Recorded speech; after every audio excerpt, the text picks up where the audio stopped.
अस्सलाम वालेकुम स्टूडेंट्स, उम्मीद है आप सब लोग खैरियत से होंगे, खुश होंगे। Welcome back to my channel begin then. This is Manoor Yusuf and I am the instructor of biology. So students, आज हम अपने सिलेबस का सही वे में स्टार्ट करेंगे और आज हम अपना सबसे फर्स्ट चैप्टर जो है वो जो कि है इंट्रोडक्शन टू बायोलॉजी, उसको स्टार्ट करेंगे। But first I will tell you what is biology.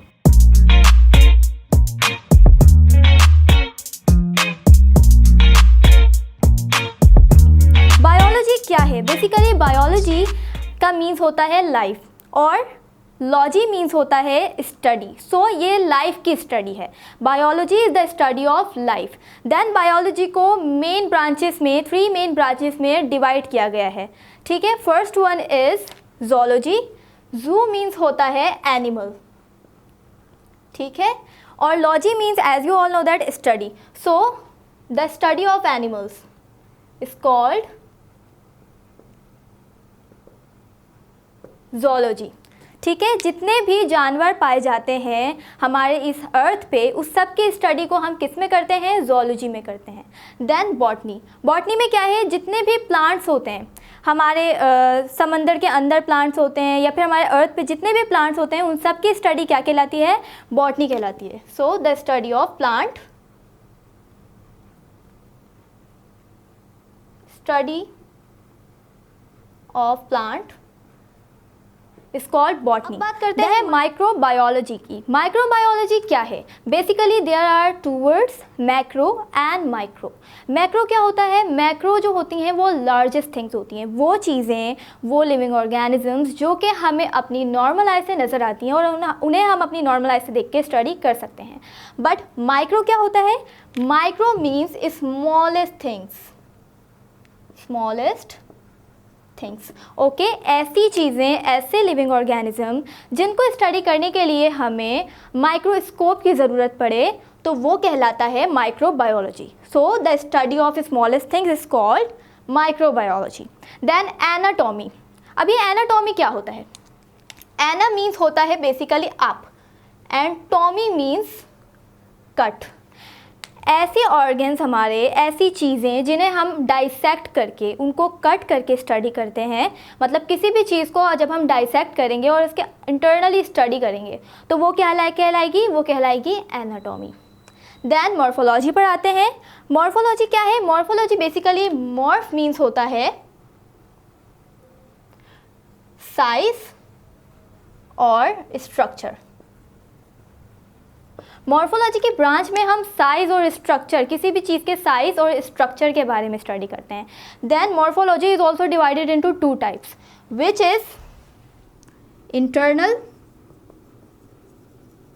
And external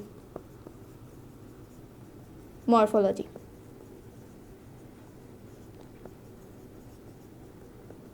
ठीक है, इंटरनल मॉर्फोलॉजी में क्या होता है? इंटरनल मॉर्फोलॉजी में हम ऑर्गन्स के इंटरनली स्टडी करते हैं। ठीक है, किसी भी चीज़ की इंटरनल स्टडी करने को हम कहलाएंगे, वो कहलाएगा मॉर्फोलॉजी। देखें, इंटरनल मॉर्फोलॉजी।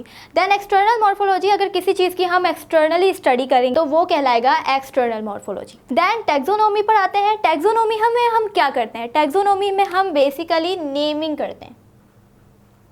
किस चीज़ की नेमिंग करते हैं? हम साइंटिफिक मेथड के थ्रू एक चीज़ का ऑलरेडी नाम है पर उसका हम टैक्सोनॉमी से साइंटिफिक मेथड के थ्रू उसका नेम करते हैं। ठीक है, फॉर एग्जांपल आपके घर में प्याज होती है। ठीक है, अब प्याज का जो नाम है वो अनियन बोलते हैं सब उसको इंग्लिश में, तो ये उसका जनरल नेम है। बट जब टैक्सोनॉमी के लिहाज से, साइंटिफिक मेथड के लिहाज से उसका नाम रखा जाएगा, उसका नाम रखा गया तो वो क्या रखा गया? वो रखा गया एलियम सीपा। ठीक है, तो साइंटिफिक मेथड के थ्रू इस तरह के नाम रखे जाते हैं। वैसे नॉर्मली जो हमारे नाम होते हैं, जो नॉर्मली डिफरेंट चीज़ों के नाम होते हैं, वो जनरल नेम होते हैं। ठीक है जी। देन प्लाइंटोलॉजी। प्लाइंट मीन्स क्या होता है? प्लाइंट मीन्स होता है फॉसिल्स। अब ये फॉसिल्स क्या होता है? ठीक है, फॉसिल्स होता है जब एक प्लांट या फिर कोई एनिमल डेड हो जाता है और उसके डिकम्पोज होने के बाद, उनके डिकम्पोजिशन से जो मैटर बनता है बेसिकली उसको हम फॉसिल्स कहते हैं। और फिर उसके स्टडी को हम क्या कहलाते हैं? प्लाइंटोलॉजी। देन हिस्टोलॉजी की ब्रांच पर आते हैं। हिस्टोलॉजी में हम क्या पढ़ते हैं? हिस्टोलॉजी में हम टिश्यूज़ की स्टडी करते हैं। The study of tissues is called histology. अब टिश्यूज़ की जो है वो डिफरेंट काइंड्स होती हैं और वो उन काइंड्स के हिसाब से अपना एक फंक्शन को परफॉर्म करते हैं। फॉर एग्जांपल स्मूथ टिश्यू ये हमारे स्टमक में मौजूद होते हैं, अपना फंक्शन परफॉर्म करते हैं। कार्डियक टिश्यू ये हमारे ब्रेन में मौजूद होते हैं। दैन स्केलेटल टिश्यू है ये हमारे स्केलेटन में मौजूद होते हैं। तो ये जो टिश्यूज़ होते हैं ये अपने काइंड्स के हिसाब से, डिफरेंट काइंड्स के हिसाब से अपने फंक्शन को परफॉर्म करते हैं। Then next social biology. Social biology में हम मैन के या एनिमल के बिहेवियर के बारे में पढ़ते हैं कि किसी मैन या फिर एनिमल, ह्यूमन बीइंग या फिर लिविंग ऑर्गेनिज्म का अपने सोशल से क्या बिहेवियर रखता है वो अपना, ठीक है। तो बिहेवियर के बारे में इसमें हम पढ़ते हैं। Then physiology. फिजियोलॉजी मीन्स क्या है? फिजियो मीन्स होता है फंक्शन, किसी चीज़ की फंक्शन करना, ठीक है। The study of functions is called physiology. Function किस तरह से? हमारे डिफरेंट ऑर्गन्स होते हैं, ठीक है, वो अपने डिफरेंट फंक्शन को परफॉर्म करते हैं। अगर कोई डिफरेंट ऑर्गन होगा लेकिन उनका फंक्शन सेम होगा तो वो एक साथ मिलकर फंक्शन परफॉर्म करते हैं। तो बेसिकली उन फंक्शंस की स्टडी करना फिजियोलॉजी कहलाता है। देन जेनेटिक्स में आते हैं। जेनेटिक्स में हम जीन्स की स्टडी करते हैं। जीन्स क्या होता है? द इनहेरिटिंग इंफॉर्मेशन, वो खुसूसियात, वो चीज़ें जो कि पेरेंट से ऑफस्प्रिंग में ट्रांसफ़र होती हैं, ठीक है, वो कहलाती हैं genes. So the study of genes is called genetics. Entomology. Entomology में एंटा मीन्स होता है इंसेक्ट्स, ठीक है, छोटे बड़े जितने भी इंसेक्ट्स होंगे, स्मॉल होंगे या लार्ज होंगे, जितने भी इंसेक्ट्स की स्टडी हम करते हैं वो कहलाती है entomology. Then pharmacology. Pharma means medicine या फिर ड्रग। तो इसमें हम या फिर मेडिसिन या फिर ड्रग की जो स्टडी करते हैं, जो मेडिसिन हम बनाते हैं उनकी जो हम स्टडी करते हैं वो कहलाता है फार्माकोलॉजी। एम्ब्रियोलॉजी। एम्ब्रियो मीन्स क्या होता है? एम्ब्रियो मीन्स होता है जाइगोट। किस तरह से बनता है? जब डिफरेंट सेल्स एक दूसरे के साथ कंबाइन करते हैं, फ्यूज़ होते हैं, तो वो जाइगोट बनाते हैं। One cell is from male and the other cell is from female, combine together to form zygote, ठीक है। तो जब हम जाइगोट की स्टडी करते हैं तो वो कहलाता है एम्ब्रियोलॉजी।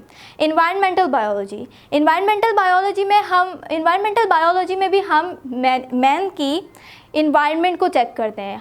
मैन या फिर एनिमल, लिविंग ऑर्गेनिज्म का जो इन्वायरमेंट है वो अपने इन्वायरमेंट से किस तरह का रिलेशन रखते हैं, हम इन्वायरमेंटल बायोलॉजी में वो पढ़ते हैं, ठीक है। Cell biology. सेल बायोलॉजी क्या है? सेल बायोलॉजी आपको एक बहुत अच्छी तरीके से पता होगा कि सेल क्या होता है। सेल हमारा यूनिट ऑफ लाइफ है, ठीक है, the basic structural and functional unit of life. Cell life का यूनिट है, इसके बगैर हम जिंदा नहीं रह सकते, लाइफ एग्जिस्ट नहीं कर सकती सेल के बगैर। अगर किसी चीज़ में सेल नहीं है तो वो लिविंग ऑर्गेनिज्म कंसीडर नहीं होगा। फॉर एग्जाम्पल एक टॉय है, उस टॉय को चलने के लिए भी हम उसमें सेल लगाते हैं पहले, ठीक है, तो फिर वो अपना वर्क, अपना चलना फिरना स्टार्ट करता है। ये एक टॉय की बात हो रही है। इसी तरीके से वो डिपेंड करता है किसी चीज़ के ऊपर, यानी सेल के ऊपर। इसी तरीके से हमारी बॉडी है, हम भी किसी न किसी चीज़ के ऊपर डिपेंड करते हैं सर्वाइव करने के लिए, तो वो होता है सेल, ठीक है। पैरासिटोलॉजी। पैरासाइट मीन्स होता है वायरस। जितने भी वायरसेस होते हैं, बैक्टीरिया होते हैं, इन सब की स्टडी, जो कि वायरसेस इस तरह के जो हमारी बॉडी में इंटर होते हैं, हम पे अटैक करते हैं, तो उस सब की जितनी भी स्मॉलेस्ट, जितने बहुत ज़्यादा स्मॉलेस्ट जो वायरस होते हैं उनकी स्टडी क्या कहलाती है? उनकी स्टडी कहलाती है पैरासाइटोलॉजी। बेसिकली पैरासाइट जो होते हैं वो वायरस ही होते हैं, ठीक है। बायोटेक्नोलॉजी। बायोटेक्नोलॉजी में हम क्या करते हैं? बायोटेक्नोलॉजी में ऐसी चीज़ें, कुछ ऐसी चीज़ बने जिससे हमारी लाइफ इन्हांस हो। फॉर एग्ज़ाम्पल ब्रेड हम आर्टिफिशियली तैयार करते हैं। कोई अगर बंदा बीमार होता है तो उसे चावल नहीं खा जाते, उसे रोटी नहीं खाई जा सकती, तो इसीलिए ब्रेड तैयार करते हैं ताकि वो खा सके वो, ठीक है। तो ऐसी चीज़ जिससे हमारी लाइफ इन्हांस हो वो कहलाती है बायोटेक्नोलॉजी। इम्यूनोलॉजी। इम्यून मीन्स होता है, इम्यूनोलॉजी भी बोल सकते हैं इसको, और हमारा डिफेंस सिस्टम भी कह सकते हैं, डिफेंस सिस्टम। अब ये क्या होता है? हमारी बॉडी में एक अदर डिफेंस सिस्टम मौजूद होता है, ठीक है।